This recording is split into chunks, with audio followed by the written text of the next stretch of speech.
This episode is sponsored by Google. It's Safer Internet Day. We sign into dozens of online accounts each day, and using strong, unique passwords is critical to keeping them safe. Luckily, Google Password Manager makes this easy by helping you create and securely save strong passwords for the sites and apps you use. So try Google Password Manager and make today safer listening, shopping, streaming day. You get the idea. Get started at passwords.google. Hate to say this, but often entrepreneurs are so busy, they write one sentence back to a lot of emails when, it'd be nice and better for them if they could really dedicate the time. But they have multiple hats. We don't. We're doing your email, so we can do a great job at it. This is your time. How can we earn twice as much in half the time with joy and ease while serving the highest good? That is our guiding question here at the Free Time Cafe, your home for heart-based business. I'm your host, Jenny Blake. Join me for conversations with authors, friends, and fellow business owners as we explore ways to free your mind, time, and team to do your best work. Now, on to today's show. Welcome back, Free Timers. OMG, I'm so excited for today's guest because he is wrapping his mind around the Achilles heel of my business. If you've been listening for a long time, you know exactly what that's going to be about. I'm delighted to welcome Yaro Starak. He's the co-founder of Inbox Done, an email management company with a team of 45 plus, even more, serving clients, including restaurant owners, venture capitalists, accountants, doctors, lawyers, you name it. He's the host of the Vested Capital podcast, the author of Blog Profits Blueprint, and an angel investor. I first heard about Inbox Done through Dorie Clark, who else I learned about so many cool things and people from DC, shout out. And Yaro, I'm just so excited to dig into the systems of inbox management with you today. So welcome to the show. Thanks for having me, Jenny. I'm happy to be here. So I mentioned to you before we hit record, my listeners are sick of hearing me say it, but I find email so vexing, even as a systems and automation lover. I love problem solving. I love systems thinking. And yet email seems to encompass just chaos. Like it seems almost untamable, but somehow you not only have probably tamed your own inbox, you're creating a company around this, which blows my mind that you sought to dive into such a complex space. So can we just start with what inspired you to actually start a company tackling the email beast? It is funny. Email is such an old technology, yet it's the one we're probably still spending the most time on, isn't it? Like most entrepreneurs, we've got to go back a bit in time to like early 2000s. I was running my first ever online business when I was, young, in my early 20s. And it was an online essay editing and proofreading company focused on academics, usually international students studying at universities. I grew up in Australia, so it was very much an Australian-focused business. And my goal was always freedom first. So I think that ties in very much with what you're all about, Jenny. And I wanted to travel. I wanted to have a kind of lifestyle business, not a 12-hour day, stress-filled, always putting out fires kind of business. And like you just described, email was the last piece of the puzzle to figure out because that business was so driven by email. Like we'd get students saying, I need to have this paper back by tomorrow morning, and I have to make sure I get that email in time, confirm an editor could do it, collect the payment, and then approve the job. And that wouldn't happen over email. And if there was like a gap of time where maybe I didn't get to my inbox for 24 hours, I might miss 2 jobs, 3 jobs, and there goes the money and the business doesn't work. So it really came to the forefront when I tried to travel with my business. And I spent most of my time just processing email, and rather than actually seeing the place I was visiting, I was actually visiting Sydney at the time, not my hometown in Australia. And I came back from that trip and said, I have to sort this out. And at the time, no one talked about outsourcing email. In fact, even just outsourcing and delegating was fairly new at that time. So I ended up just kind of hacking a solution with a friend of mine. She was about to have her first baby. She was going to be a stay-at-home mom, and she was really keen for that kind of stay-at-home mom job. And I said, well, let's see if this works. Let's see if I can have you take over my inbox, everything that goes in it, both business and anything else. And, we kind of figured it out. I trained her over about a month and a half, showed her, here's how I answer this email. Here's how we deal with this situation. Here's how we go and update, this payment software if we need to make a change there. Or, here's how we bring a challenging situation down if we have an angry editor or something like that. So just every situation sort of slowly handed over to her. And then it was quite an amazing moment. I woke up on a Monday morning and I turned my computer on and went straight to my email by default because of habit. And the inbox was empty. And I thought my website must have crashed or something. And I was like, where's all the emails? But I realized she'd actually woken up and replied to every single message before I did it. And then I had this existential crisis. What do I do with my life? Because there was no work for me to do anymore. I had like an hour a week of big decisions to make, and the rest was basically her running the business. So it was an amazing moment. And it does connect with the company we run today. That experience always had a little seed in my mind that this is a service that other people need, that we all entrepreneurs, even professionals who are just management executives, we all have email, and it's sort of reflective in the kind of clients we have. I never would have saw us having a rabbi, a bakery owner, a used car salesperson, venture capitalist, a lawyer, doctor. It's just reflective that we're all struggling with email. So it's a company I love to run today. Why do you think it is that business owners, as I say at Free Time, with delightfully tiny teams, why is it that they still struggle to delegate? Why is inbox done needed? Because in a way, it's needed because we're all stuck. No matter what we've tried, we're somehow unable to successfully delegate emails. So I'm curious if you could just describe the gap of why is it that smart, thoughtful, even systems-oriented people kind of fall down in this area? Let me turn it back on you, Jenny. You just described yourself, right? Smart, systems oriented. You said you're still having problems with email. So why haven't you outsourced email? What's your reasons? Well, sometimes team turnover, I lose some intelligence. We document everything in my business, but I just recently onboarded someone new, and I realized that onboarding her to, quote, help with email as a job role, it's like run the entire business and my life. It's not one thing. It's not one thing. It's everything. And it's also not always predictable and repeatable. There's always new and different situations, new and different people. And then I think at the root of it, my own indecision sometimes, or I always talk about my micro guilt when it comes to email. My own emotional attachments probably are something that get in the way as well. You're listing everything that everyone, and there's other reasons too. There's the financial issue. I can't afford to pay someone to do my email. That was a big one for me at the start with my very little small business. There's the control issue. Like, are you worried someone will lose you a customer because I sent the wrong email and reply to something, or you missed an opportunity because it was handled the wrong way?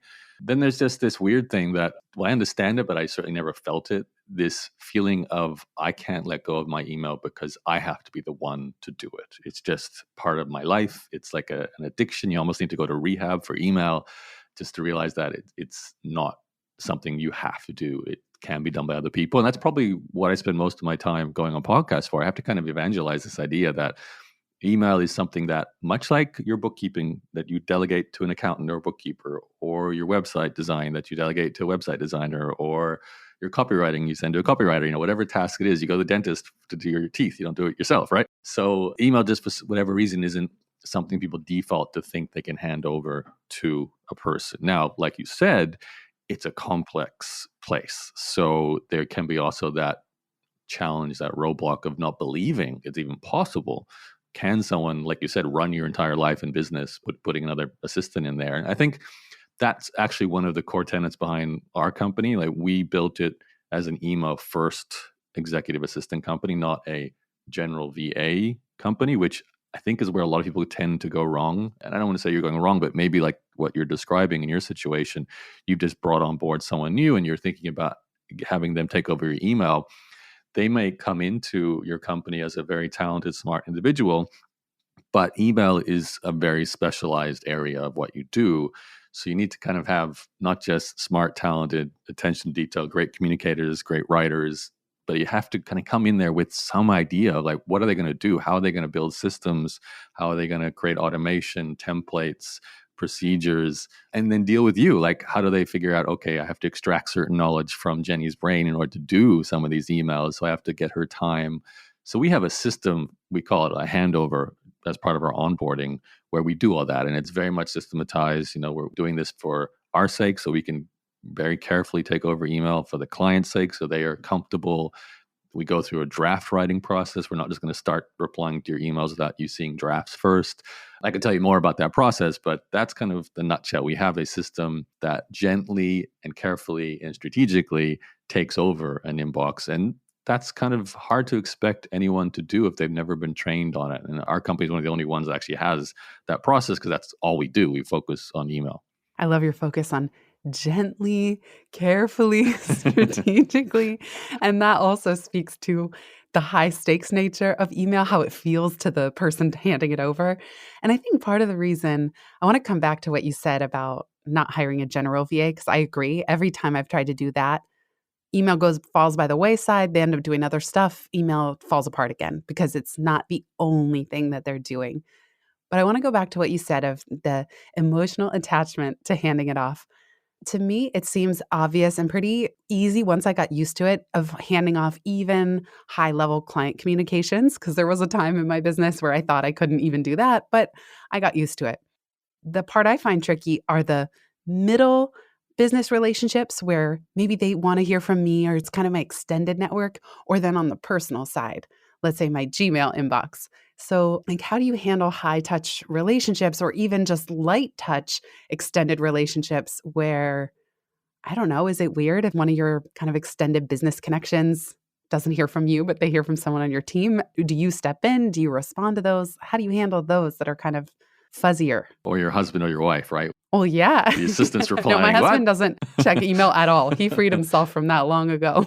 Oh, nice. But imagine he emails you and your assistant writes back, "Sorry, Jenny cannot see you for dinner tonight." That'd be hilarious. Yeah. We have, like I said, the onboarding process. So we actually assign 2 assistants from our team to every client. And that's actually because of what you mentioned before around turnover. People need holidays, they need sick leave. And because email is so critical, it's kind of horrible to go back to it once you have delegated to someone else. So by having 2, we have backup redundancy. We don't have to kind of disrupt you when one person needs to step away. So when we bring those 2 people to you, one of the very first things they're going to ask you is for what we call triage or prioritization of those emails going into your inbox. So are there certain people, certain situations, just certain emails that are critical to you? Maybe only you can ever answer them. There might be some kind of relationship or technical knowledge. This is often for situations where we work with doctors. We're not going to answer medical questions. So there will be a portion of emails that always have to be dealt with directly, by the client, by the doctor in that case. And every business is different. Some, they have technical knowledge, but we can actually extract it from that person and template it and, learn from them. It's not medicine. It's not something that has to be done by that person, so we can extract it. But what happens is through that prioritization, we're not only asking, what do you need to know about as soon as it hits the inbox? We also ask, what do you need to know about, but maybe not urgently, like an end of day summary or an end of week summary? And then what do you don't need to know about at all and should be completely taken out of the loop? And that usually is 80% of the emails. Like most people's inboxes are full of either newsletters that maybe they want to read, but it's like a once a month thing they can do in like some kind of summary document we can give them. It could be they need to update a piece of software. They don't need to be the one doing that or seeing that email. Sometimes it's, and this is more common, it's like routine sort of queries from people that are part of a sales process. So, basically customer service or sales, where it's, how much is this? Where do I download that? What happens if I want this added to my package? All these kind of questions. And part of our handover, we study the products and services that you sell so that we can understand your sales cycle, the benefits and features. Even if, for example, in my previous business, I had a coaching business and I had a course, my assistants would take the course. So they would be better able to answer questions from potential clients for that course, what's in the course, so they can answer it and understand my methodology and everything I taught. So there's all those kind of things we can do. It's not instantaneous, but we can learn all those parts of the puzzle. And there may be always 5% that will be, in your hands, Jenny, like you're talking to your family, certain high level relationships, legal matters, medical matters. But it's always surprising, I think, for a lot of people to realize, they're not as important as they actually think they are for some of the emails. That there's a lot of things that can be delegated, can be systematized, can be templated, just can be taken from their knowledge and replicated by our assistants and still give a good answer, if not better. Because one of the things that we can do is we can dedicate our time to a reply that's thoughtful and considerate, where I hate to say this, but often entrepreneurs are so busy, they write one sentence back to a lot of emails when, it'd be nice and better for them if they could really dedicate the time. But they have multiple hats. We don't. We're doing your email, so we can do a great job at it. That's so true. Like, I'll respond to emails 6 months later. So sorry, I missed this. And you're right. That's worse. That's the worst case Yeah. scenario. We'll be right back just after this.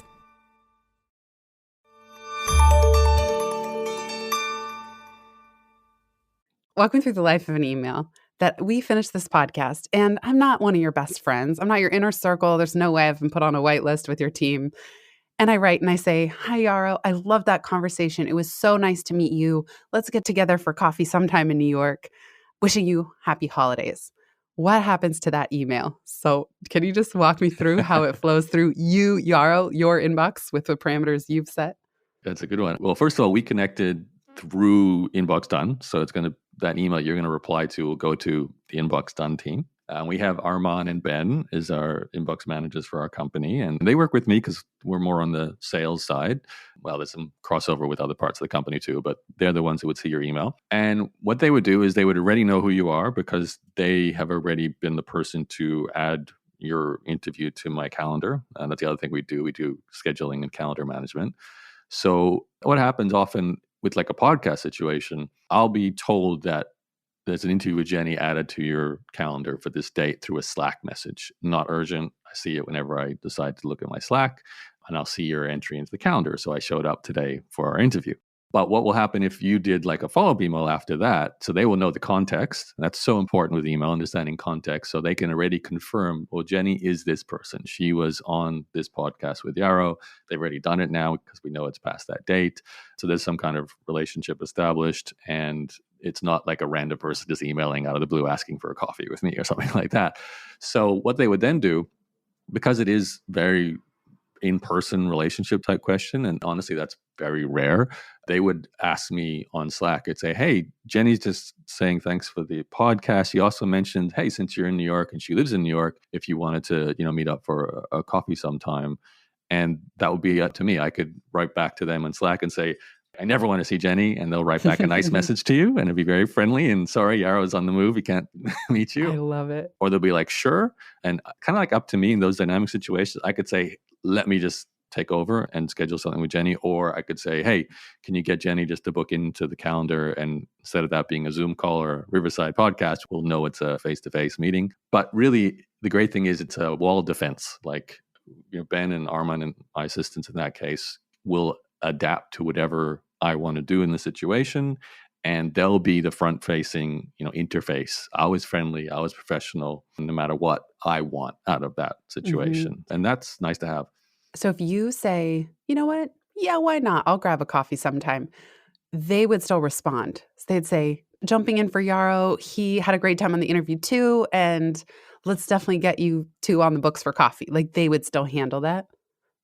I suspect so. I mean, you're giving me a situation where it's so like personal to me. It's face to Right. face. Well, that's it. Those are the tricky ones. Yeah, I might like just for the sake of speed, just say, "Hey, Jenny, like I'm going to be in, you're in the northern Manhattan part of town or the midtown. I'll be in that area this day. Does that work for you?" Rather than us kind of like having a go between where it might be a little slower, or exactly what you said. It might just simply be better case for you to book into a calendar with me, and then I'll know that's a face-to-face meeting, even though every other calendar scheduling is virtual. Sometimes when it's personal, though, I just like to take over because it's my personal time and it's got nothing to do with business. But a lot of our clients, it's those two things are the same. Their personal time and their business time are one calendar managed by one person. So I think I'm probably unusual in the sense that I'm actually not busy at all. So sometimes I will just take over something like that because I actually just want to control. Good example, booking flights. I could delegate that in the team easily, but I'm so pedantic about what Me kind of too. plane I'm on, what time of day it leaves. I like to check options. Can I fly through this area first? And that would just create so much drama and extra steps for that person. Like we'd both be annoyed because I'd feel like, "Oh, are you sure you checked this thing and this thing?" So there's certain situations where I just still be the control freak, but they're very rare. All the business stuff is 100% handled. Well, not, I should say not all the business stuff. There's certain very high level things I still do, usually to do with money and accounts, but most of the day-to-day is done by the team. Well, it's so funny about travel. I'm the same way. I know the traffic patterns of where I'm coming from, where I'm going to. Like the seat has to recline. You got to put stuff in front of it. Can't be near the bathroom. There's like so many Right. requirements. It's really interesting too. So I love hearing how your team has context, and based on that context, they could put something in Slack for you. And that I love it. You're such a great free time case study. You're a true free timer because you're not that busy, because you're not in the weeds. So then if it's someone you want to build a relationship with, the reason I gave you the podcast example is because it is ambiguous. And I know for myself, I'm on a lot of podcasts too. And sometimes I'm like jumping out of the house to meet up with that person again. And sometimes I'm like, there's just no way, I don't have the bandwidth. So Mhm. it'd be hard to even set that rule.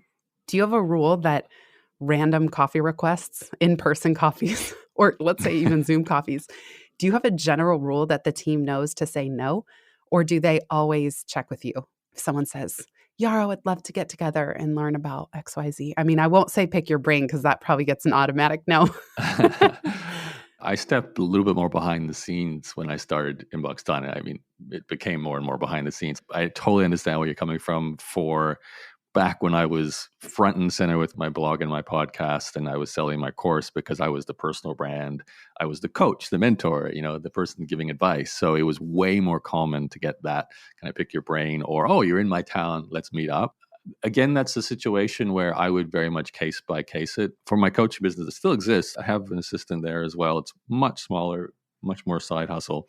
And I know Alex, whenever that kind of email comes through, it's more a case of context for that individual first. Like, what is the prior relationship? Even, it's funny to say this, but who are they? Like, you can just do a LinkedIn lookup. In fact, that's what I used to have for podcast requests. You know this very well. You get these, can I come on your show emails? That's probably way more common for me now than the coffee We meetup. get 5 to 10 a day sometimes. Exactly. Right. So, Yeah. that's a vetting process. So, and I was like, oh, this is tough because I'm the one who has to do the conversation on the podcast. So I want to make sure I'm happy with who I'm inviting. And I kind of whittled it down with my assistant in that case. And I said, I need you to be the line of defense to get people qualified for the next step with me. So first thing we got to do is basic research on the person. Let's look them up on LinkedIn. Let's check out their website, their blog, their podcast, their social media, whatever they have. And I gave them specific criteria. I was like, I don't want any more bloggers who sell a course. It's ironic, that's what I was teaching, but I had so many of that kind of person. I wanted to level up to maybe people doing software as a service, like a SaaS business. And I'm saying this is like in the last year or two with a rebrand on my podcast. I wanted to kind of get a different type of guest. And I said to him another criteria, which is a little tricky. I said, from now on, they have to be making at least $1 million a year with their business. That's just a base level criteria. And that's not easy to tell. Sometimes you can't find that out. So he would do that initial research. And if all the boxes got ticked, then it would get through to me and I'd be like the final decision. And then sometimes it would just be the method of them. I say this because I have an entrepreneurship podcast. So whatever their method of making money, like if it was another property investor who just happened to buy a multifamily block of units and was making, like, they could call themselves like a multi-million-dollar property owner. It's like, no, we can't just have one more after that. They all do the same thing, very similar ways, just in different cities around the world. So I was like, no more of that. But if someone came along and said, oh, they're building AI software for something, unique, like I had some, really cool green energy stuff. I was, oh, well, that's interesting and new. Then they would get through to me. That's the beauty of working with a human being. I think this is what we forget about with a lot of delegation and systemization. We try and use apps and software, and people think, I know, I'll build folders, I'll create some templates, I'll install some kind of software that helps me with reminders, and I'll have this great system where I can put this kind of email in this folder and this email in that folder, and then it'll be cleaner and my inbox won't be as busy. At the end of the day, there's no one replying to those emails still. So by integrating a human being, you get the ability for them to reply for you. But more importantly, you get the ultimate intelligence, a human intelligence that can also be dynamic and adapt and get the context. And then, you can learn together the best way to deal with any kind of situation. And that's so true for all of our clients because everyone's different. Personalities are different. I sometimes joke because we have like a matching process where we match our team with our clients. And something as simple as like, one person's very leaning Democratic and the client's very leaning Republican, might end up in like a big blow up every time there's a political situation, or just the way the client's doing something and the assistant's like, I'm trying to be professional, but the way that what they're saying about Trump is killing me or something like that. We got to deal with those kind of situations too. That's so interesting. Some of this may be proprietary, but can you describe the email machine that you have found works best? So when you're going to take over someone's inbox, we know you have two assistants for redundancy. What is the basic machine that they set up? Like you said, there's things like filters and automation and canned responses. But is there anything that you've developed or discovered having managed so many inboxes at scale that is truly a game changer for enabling the business owner to do a successful handoff and step away? When I get this question, I always would like to give you this system works, there is some things I can tell you, and I will, but the ultimate answer is the human being part of this, because of all those things I just said, that dynamic nature, the ability to adjust and learn. But what we will do is, when we introduce you to assistants, they begin essentially a learning process to see what you have already going. What's the situation? Because, some people, I don't know about you, Jenny, but you might have 10,000 emails in your inbox unread. And that's a big pile of email. And some people are not so crazy, but they have something going already in terms of systems. They've got some folders, they've got a few canned responses, and maybe they're using a cleanup tool that does automatically move emails to certain places and unsubscribes them from newsletters. So we have to kind of get a lay of the land for what you're doing and how you do it now. And then part of it is what parts of that process actually work and we will keep versus what we might change. Often, I find this funny, but a lot of people will have like 20 folders and they just move all their emails into these 20 folders and they just disappear into that. And it's almost like you created 20 new inboxes that you never look at. So often we're deleting folders and bringing it down to like the 3 that you actually will need on a day-to-day basis. I actually had that for my own inbox for a while. It was like the no reply section where Yaro doesn't need to see it. There was the Yaro does need to see it urgently. And then there was the Yaro should look at this once a month kind of thing. And that's, most of it would be going through no reply. Like I didn't need to do anything with it. And every person is different though. So what that might look like for a baker versus a rabbi versus a doctor is going to be different. But we'll do that first. And a big part of this is also learning about your writing style. Like we'll go into your sent folder and see how you write. What's your culture in your company? Are you very friendly? Are you very short and logical? And just try and get a feel for that. And who do you email most frequently? And what are the most common situations? Just to understand everything going on and how you do what you do now. And then with that knowledge in place, then we can go, all right, what we're going to do is, and this is always a suggestion, it's a strong one because we're coming in as a specialist, so we want to make sure the client's happy with it too. We'll say, listen, we're going to eliminate this part of what you've got set up. We're going to create a whole bunch of templates, probably going to use additional tool like maybe Yesware. It's common we use Yesware just for more power with templates and reminders. Not necessary, but we like to use it.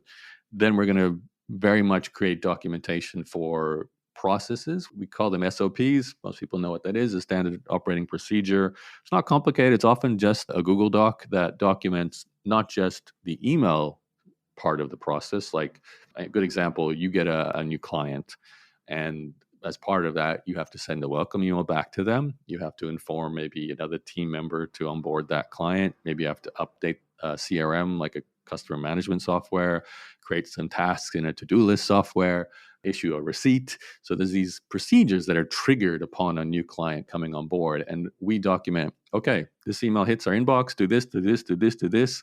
Your assistant will actually do all those things, but they also have the documentation for the future. That's in case we need to onboard a replacement or even an additional assistant. Sometimes they get 3 if they're growing. More importantly, just the client has the documentation, kind of like a little roadmap for running common procedures in their company. And then a lot of it's very bespoke around what is the best way to handle dynamic situations like calendar scheduling. Obviously we can use things like Calendly to make that process a little bit more efficient with software. But often there's some kind of understanding that needs to be set up first about the context, because like you were mentioning before with the coffee date or the podcast interview, it's like, who is this person?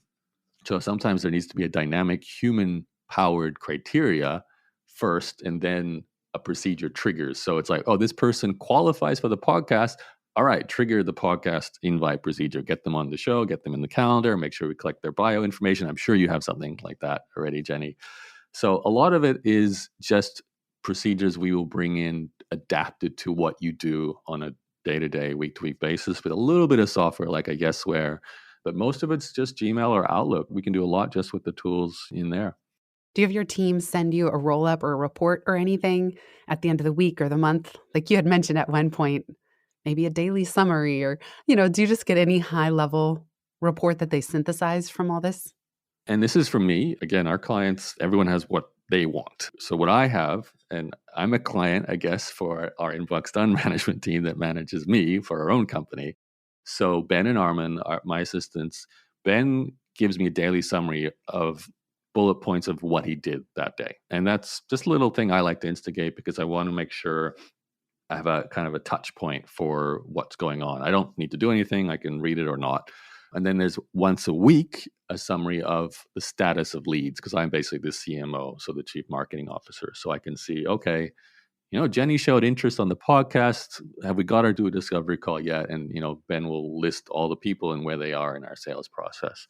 Behind the scenes, of course, he's actually doing that every day. He's the one who sends the emails to trigger sales, but get people to come customers. He updates our HubSpot software, changing the status of people, keeping all the information in there, the phone number, the email address.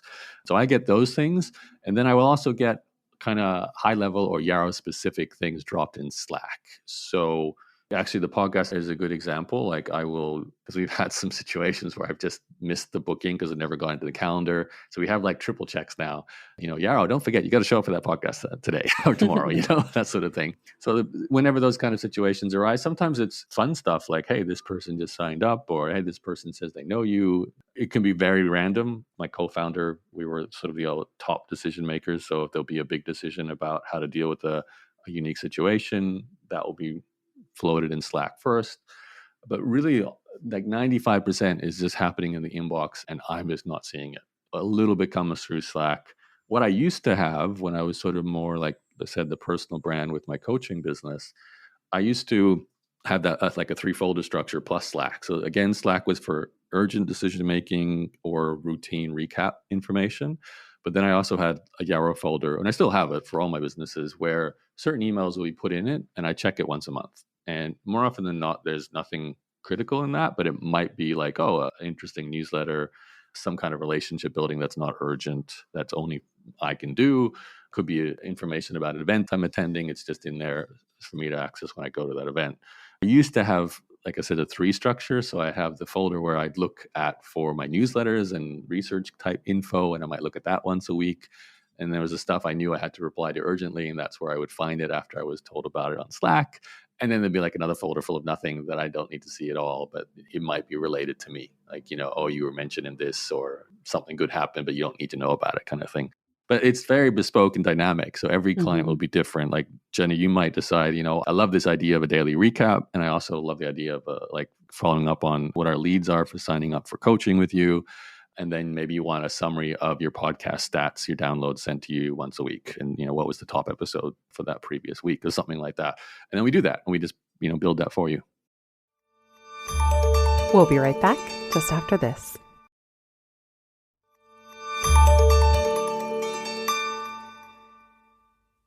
Tell me about what prevents a successful handoff. So where does it get the trickiest with your clients of making that transition from dabbling and, like the shadowing, the drafting, but maybe they're afraid or for some reason just don't want to or don't align? Like what gets in the way of them fully handing it off? For most people, if they're not ready for it, they don't even sign up. So they will maybe do a discovery call and then hear about the process, kind of like what I talked about with you on this podcast.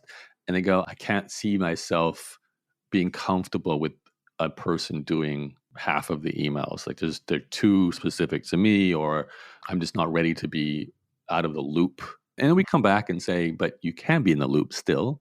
You can always check the sent folder to see how we're replying. You can always get an update in Slack if you need to know about certain things, but it's a mental habit thing. It's actually kind of funny because a lot of people, their to-do list is their email. Like that's how they make a life. Every day they wake up and they open their inbox and that decides what they do today. And that's kind of scary because more often than not, the email is not the most important move your business, move your life forward tasks. It can feel like busy work, like you're getting something done. I think that's one of the biggest things, the addiction to that feeling of archiving or sending a reply and completing that process, when most of those are not big decision, move your business forward, life-changing things. And this is what I often pitch to people, like, get us in there to take away, even if it's just 60% or 70%, and you still are doing 30%, at least then you're doing the 30% that actually matters. And you're freeing up Yes. whatever it is, an hour a day.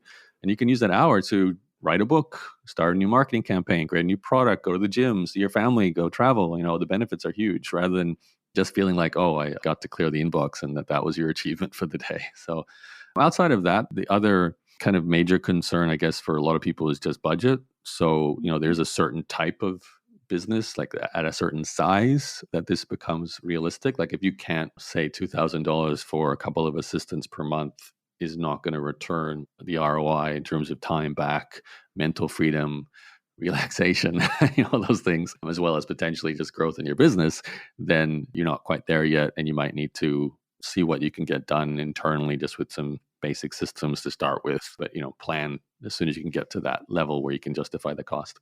It does seem like once they're at that level of investment, the person might wonder if they should keep it in-house. Do you find that some owners are just debating, well, do I hire an outside service or should I just train up two people internally? Usually one person internally, I think, is what Yeah, people do. that's true. They would never do two. You're right. You're right. Yes. I mean, more often than not, when a client is sort of shopping around, they're comparing us to other VA agencies, which I always feel confident, because we're email specific. If email is their problem, we're usually the best choice, or in hiring internally a full-time or part-time person, which is sometimes the right choice. Like, I don't want to say we're always the best option. There will be situations where they just need a person 8 hours a day to be sitting there doing something. That's not us, because we check in twice a day, clear your inbox, do all your tasks. We're not like sitting there just waiting for things to happen for 8 hours a day. It just doesn't make sense, especially with our business model. And if things are like very routine and basic and not complicated, that's when you do get a general VA, and perhaps even a lower cost one, offshoring it to Philippines or India. Like, we're all onshore, we're all American. We have a few overseas Australians, Europeans for other time zones, but most of our team are American based and American educated. And that was a deliberate choice. We just want that level of English, native speakers, and so on. We also have a part of our business, because it happens occasionally, it's rare, but people will actually say, oh, I'd like to hire my inbox done assistant. Like, oh, Jenny comes to us and says, listen, I love Sam. He's been amazing. Can I poach him from your company? And we have a buyout clause, basically, where if Sam is happy to come work for you, then we complete a buyout. There's a one-time fee that basically covers the costs we went through to train that person and to extract them from any other clients they're working with us for. And then basically you can employ them on whatever structure you like. It's direct. We're not part of the relationship anymore. And if you want to give them full-time work and benefits and all that sort of thing, you're happy to do so. So we're kind of a try before you buy too. It's, work with us on a month-by-month partial, 2 people. And then if you do 12 months later want to hire one of them, it is an option. This could be its own entirely separate interview, so feel free to just zoom us through. But it stood out on your website that you say you carefully select English-educated, top-of-their-class communicators, and you hire them through a 10-step process. Can you just give us the Zoom edition of your hiring process, and then how long are they onboarding? You don't have to walk us through in detail the onboarding, but can they get up to speed with you in a month? Does it take 3 months, 6 months? Curious about that.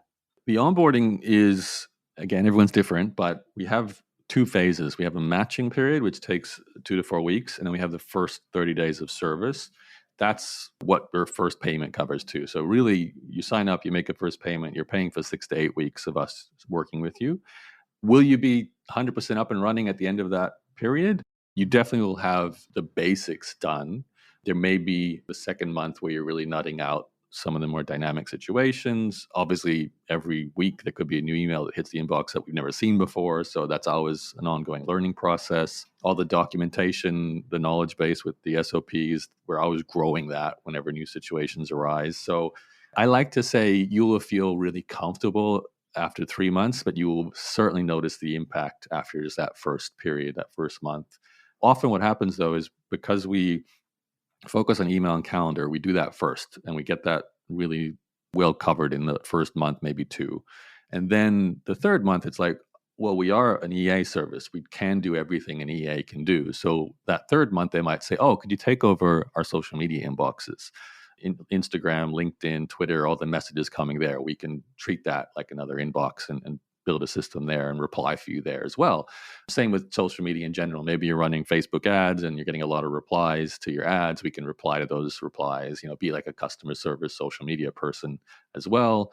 And then everything else, even booking flights, not for me, but for other clients. What about onboarding your team? Like if someone new is going to start with Inbox Done, how long does it take you to train them to get up to speed on how you work?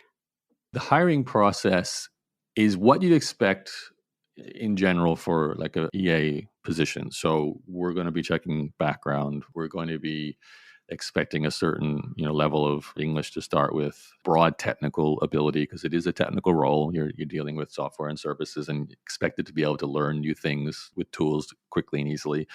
But what's maybe a little different is we actually test directly how to reply to an email. That's what you're going to be doing a lot of. So we have essentially like a dummy client situation where here's 3 emails that Claire, my co-founder, and our hiring team run this. So it's probably not exactly these details, but this is what roughly how it works. So there'll be like a series of emails. Each potential new assistant will go through and reply to them. And, it's dynamic. It's how would you deal with the situation where the answer is not black and white? It's a skill set where not only you have to be able to be like a robot and give the right answer to the right question, sometimes it's a very touchy kind of, you could answer this in many different ways. We want to understand your thinking, why you decide to write that way. And are you always friendly, patient, customer service facing, considering the client and how they have told you to do something or how you've learned about their style, their company culture, what's the expectations around that. So we're trying to look for that through a process of giving you some emails that are not black and white to answer and see how you deal with it. Then we're going through an interview process. There's an interview with our hiring team, and then I think a final interview with Claire, my co-founder, who's our CEO. And then we have a course. So if you make it through the background checks, the interviews, the actual testing of your email writing ability, then you basically graduate and you go into a paid training round. So you get paid to take our internal course, which is about 10 hours, created by Claire, my co-founder, who basically she was the first ever assistant for our company. And she's a guru at email management. She's faced anything in every situation. So she basically created a 10-hour course on not just how to be an email assistant, but how to work with a client, because it is such a close-knit relationship. Like you said, it's like running your life. So you want to make sure that you're ready for all kinds of potential personality clashes, communication issues. The most important thing is managing expectations on both sides, like what the client expects. You want to treat the assistant well. The client should be patient as the assistant's learning how to do this job. So we want to train on both sides. So we train our assistants through that 10-hour training. They get paid for that, and then they graduate, and then we'll move on to their first client. I love knowing that Claire was the OG assistant and then did such a great job that she ends up co-founding the company with you. That's such a cool story. We're going to have Claire on next. She is a bit of a recluse when it comes to being in the public. So yeah, that's a good balance. And I know right as I said it, I'm like, I bet she doesn't even say yes to these. No, there was a period where we could, but not anymore. Yeah. Last question before we wrap up. If you could give fellow business owners permission to do something differently or drop something altogether, what would it be? You know my answer to this. I know what it's going to be. Do you want to answer it for me? Come on. Release those meat hooks off your email inbox. Yeah, exactly. Release your tight strangulation grip of your email. No, you say it in your words. Oh, within this realm of letting go of email, what would you give them permission to let go of? I love that you use the phrase permission. I think that is such a good way to describe how you have to let go of the habit around email. Give yourself permission to no longer be the person responsible for it, knowing that you can still be involved with what you think is mission critical, the 5%, the 10%, whatever it is. But just imagine what handing over 90%, even like I said, 80%, 70% of your emails would do for how much time you get, how much free time, which you could then choose to do whatever you like with, as I know you're evangelist for, Jenny. So it is, I think, the best productivity and time hack for any busy professional or entrepreneur or business owner, because it's where we spend most of our time. So if we can hack out some of that time there, there's a lot of potential to give yourself permission to break free there. Absolutely. And I love how you said that. Permission to be involved, but not responsible for your email. Ooh, so good. Good. So good. Yaro, where can people find you if they want to learn more and keep in touch? So inboxdone.com if you do want to book a call and actually potentially get us working for you and doing your email. And for me, I still have my blog. So you can Google Yaro, Yaro, and you'll find my blog that way. Awesome. And we can all just email you and then Armand will write back or we'll know. That's right. Ben or Armand will be there. Ben and Armand, yeah, we'll be in great hands. Thank you so much, Yaro. I just love what you're building and I love the view. Just imagining the perspective that you and Claire have of seeing email handled behind the scenes at scale is so interesting. So thank you for the work that you're doing and thanks for being a guest on Free Time. Thanks for having me, Jenny. Bye, everyone. If you've listened this far, you get a gold star. Thank you. Word of mouth is the most joyful way we can grow this show, and it helps us land interviews with the luminaries and insightful guests that you would most love to hear from. Please send this episode to a friend who might find it helpful. And for show notes and related links from this episode, visit itsfreetime.com. While you're there, make sure you're subscribed to the Time Well Spent newsletter. You'll get instant access to my tech toolkit, a continually updated list of all the software I use, along with the total monthly spend to run my business, where no one works full-time, even me. Visit itsfreetime.com/join. Remember, you are running the show. It's time for radical reimagining, and everything is up for grabs. Let it be easy, let it be fun, and build with love.